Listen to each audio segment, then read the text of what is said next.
Hello दोस्तों, आज हम स्टार्ट करने वाले हैं एक नई सीरीज। वो है आपका करंट अफेयर का। जो करंट का टॉपिक रहेगा और उसको हम स्टैटिक से रिलेट करके हम उसको डिस्कस करेंगे। बहुत सेलेक्टेड टॉपिक ही डिस्कस करेंगे, कंप्लीट करंट अफेयर इसमें डिस्कस नहीं करेंगे। वही टॉपिक डिस्कस करेंगे जो आपके एग्जाम पॉइंट ऑफ व्यू से डेफिनेटली आपसे पूछे जा सकते हैं और जिसका स्टैटिक आपके सिलेबस में बहुत अच्छे से डिटेल में दे रखा है और वो किसी न किसी कारण से यदि अभी न्यूज़ में है तो उस टॉपिक को हम डिस्कस इसके अंदर करेंगे। आज का हमारा टॉपिक है नो कॉन्फिडेंस मोशन। तो अभी ये रिसेंट के अंदर 26-27 जुलाई के आसपास में ये करंट के अंदर था, न्यूज़ के अंदर अपोजिशन गवर्नमेंट ने जो रूलिंग गवर्नमेंट है उसके लिए नो कॉन्फिडेंस मोशन लेके आए थे। तो एक्चुअल में ये न्यूज़ में क्यों था, तो अभी लोकसभा स्पीकर जो है ओम बिरला है, Om Birla has admitted no confidence motion against the ruling government. अभी लेके कौन आया है? Ruling government. तो रूलिंग गवर्नमेंट के अंदर है। अब ये जो मोशन है ये प्रपोज किसने किया गया था? प्रपोज्ड बाय कांग्रेस एमपी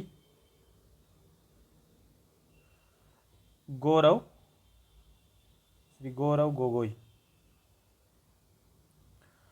ये गौरव गोगोई ने किसकी बिहाफ ऑफ से किया था? Behalf of INDIA। अभी जो लेटेस्ट अलायंस का नाम है कांग्रेस वगैरह इन सारी पार्टियों ने मिलके इस अलायंस की तरफ से इन्होंने ये प्रपोज किया था गौरव गोगोई ने। ठीक है, अभी जो ओम बिरला है स्पीकर है इसके पास में। ठीक है, अब ये होता ही क्या है, व्हाट इज इट? तो नॉन कॉन्फिडेंस मोशन जो है एक पार्लियामेंट्री डेमोक्रेसी है। बात करें in a parliamentary democracy, in a parliamentary democracy government can have a power. Government power में कब तक रह सकती है? Government can be in power till majority support. Till majority support, जब तक मेजोरिटी का सपोर्ट है तब तक गवर्नमेंट है पावर में रह सकती है। और इस टाइप का जो है लोकसभा की रिस्पॉन्सिबिलिटी के लिए अंडर आर्टिकल 75 क्लोज 3 इसके अंदर कॉन्स्टिट्यूशन ने इस रूल को स्पेसिफाई किया है। कॉन्स्टिट्यूशन डेट स्पेसिफाइड, इस मोशन के बारे में कहीं नहीं लिखा हुआ है, वो भी डिस्कस देखें। Specified that the council of minister are collectively responsible to the Lok Sabha. Council of minister है वो लोकसभा के लिए रिस्पॉन्सिबल है। और ये जो इंस्ट्रूमेंट है सो कॉल्ड मोशन है, ये इस कलेक्टिव रेस्पॉन्सिबिलिटी को चेक करने के लिए लगाया जाता है। कलेक्टिव रेस्पॉन्सिबिलिटी को चेक करने के लिए, to check collective responsibility.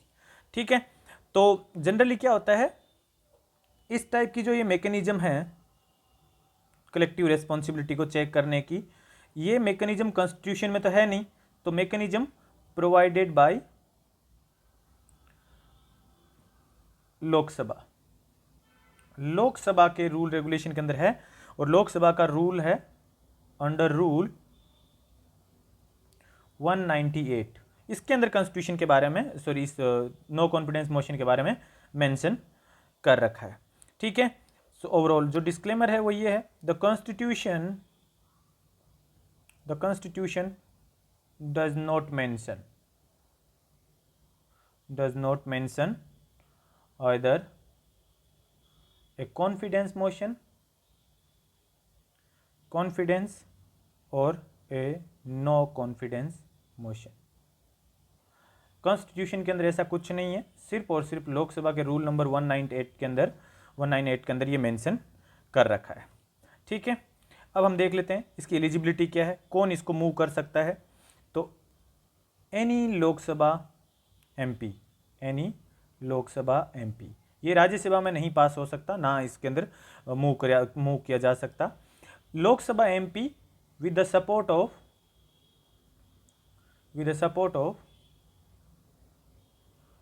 50 colleagues,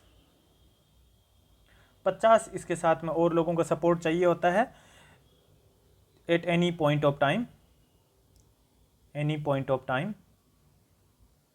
generally होता क्या है, ये रूलिंग गवर्नमेंट को घेरने का सबसे अच्छा जरिया होता है, अपोजिशन इसको यूज लेती है। ठीक है, नो कॉन्फिडेंस मोशन यदि अनाउंस होता है किसके अगेंस्ट में, ये अनाउंस होता है against the council of minister के। ठीक है, और इसका जो है can be moved only in the Lok Sabha के अलावा राज्यसभा में नहीं लाया जा सकता, राज्यसभा के अंदर है इसको नहीं लाया जा सकता। अब जैसे ही मोशन आ गया हाउस के अंदर, उसके बाद इसकी वोटिंग और डिबेट होती है। जो मेंबर इसको सबमिट करता है देन रूलिंग गवर्नमेंट इसको रेस्पॉन्ड करेगी। ठीक है, रेस्पॉन्ड बाय रूलिंग गवर्नमेंट, जिसने सबमिट कर दिया उसके बाद में अब अपोजिशन पार्टी जो है उसके पास में कोई भी मुद्दे को घेरने का मौका रहता है। अपोजिशन पार्टी के पास में अपॉर्चुनिटी होती है to speak on the motion, opportunity to speak on the motion. ठीक है, जैसे डिबेट कंप्लीट हुई, after debate by ruling government opposition ने डिबेट कर ली, आफ्टर डिबेट ये वोटिंग के लिए जाता है नो कॉन्फिडेंशियल मोशन जो है। यदि मोशन पास हो गया then passed, then government resignation, fail then कुछ नहीं होगा, नथिंग हैपन। ठीक है, तो नो कॉन्फिडेंस यदि पास हो जाता है तो गवर्नमेंट को रिजाइन करना पड़ता है, अदरवाइज इसके अंदर कुछ नहीं होता है। ठीक है, तो कॉन्सिक्वेंसेज में क्या हो गया, यदि जीत गया रूलिंग गवर्नमेंट है वो जीत गया तो nothing happen, and ruling government यदि इसको लॉस्ट कर दिया देन रिजाइन, रेजिग्नेशन है इसको पूरा का पूरा देना पड़ेगा जो भी इसके अंदर हाउस के अंदर। इसका थोड़ा हिस्टोरिकल बैकग्राउंड देख लेते हैं कि आज तक कितनी बार नो कॉन्फिडेंस मोशन लोकसभा में पास हुए हैं आफ्टर इंडिपेंडेंस। तो टिल नाउ सो फार 27 टाइम्स है लोकसभा के अंदर नो कॉन्फिडेंस मोशन पास हुए हैं सिंस इंडिपेंडेंस। फर्स्ट जो है आपका फर्स्ट नो कॉन्फिडेंस मोशन जो है अगेंस्ट पीएम जवाहरलाल नेहरू, ये पहला जो पास हुआ था प्रेजेंट हुआ था अगस्त 1963 के अंदर, और फिर उसके बाद में जो इससे पहले जो है 2018 के अंदर एक और लेके आए थे एनडीए गवर्नमेंट में, फिर अभी जो है 27 तारीख को जो है फिर से आए, लेकिन डेफिनेटली इसके अंदर एनडीए गवर्नमेंट के पास मेजोरिटी है तो अपोजिशन हारना ही है इसके अंदर तय है। ठीक है, तो ये इसके अंदर मेन मुद्दा था। अब आपसे यहाँ से क्वेश्चन कैसे पूछा जाएगा वो डिस्कस कर लेते हैं इसके अंदर। देखो, एक तो ये है कि ये किसके अगेंस्ट में लाया जाता है, तो रूलिंग गवर्नमेंट के ये अगेंस्ट में लाया जाता है। तो ये आपको एक आइडिया होना चाहिए कि रूलिंग गवर्नमेंट जो है उसके अगेंस्ट में ये लाया जाएगा।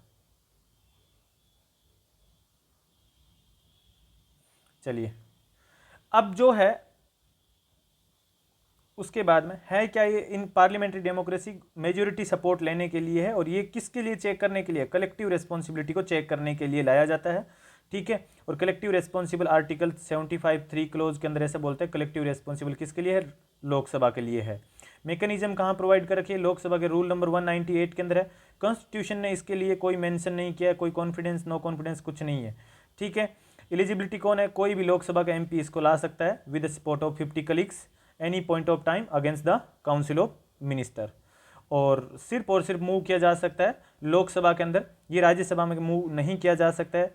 जनरली रूलिंग गवर्नमेंट है वो इसको रेस्पॉन्ड करती है, अपोजिशन गवर्नमेंट को बोलने का मौका मिलता है, फिर डिबेट होती है, डिबेट के बाद में क्या होती है, वोटिंग होती है। यदि वोटिंग के अंदर रूलिंग गवर्नमेंट जीत जाती है तो नथिंग हैपन, और यदि अपोजिशन गवर्नमेंट जीत जाती है तो रूलिंग गवर्नमेंट का रेजिग्नेशन देना पड़ता है। तो ये इसके कॉन्सिक्वेंसेज है।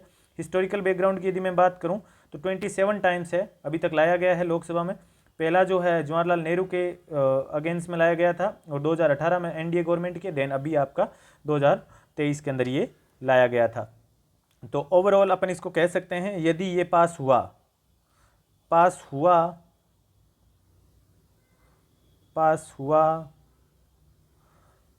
तो सरकार गिरेगी।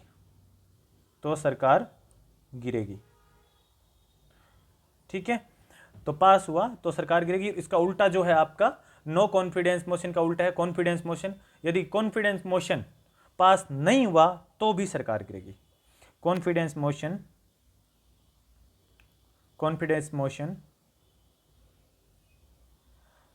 पास नहीं हुआ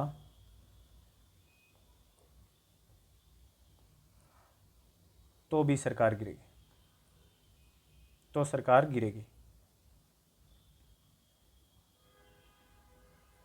तो ये मेन चीज़ थी इसके अंदर। ठीक है, चलिए फिर मिलते हैं अपन नई एक करंट इशू के साथ में, नए करंट इशू के साथ में। तब तक आप सारथी सिविल सर्विस एकेडमी को ज़्यादा से ज़्यादा सब्सक्राइब कीजिए और ज़्यादा से ज़्यादा अपने फ्रेंड्स के साथ में शेयर कीजिए। Thanks for watching.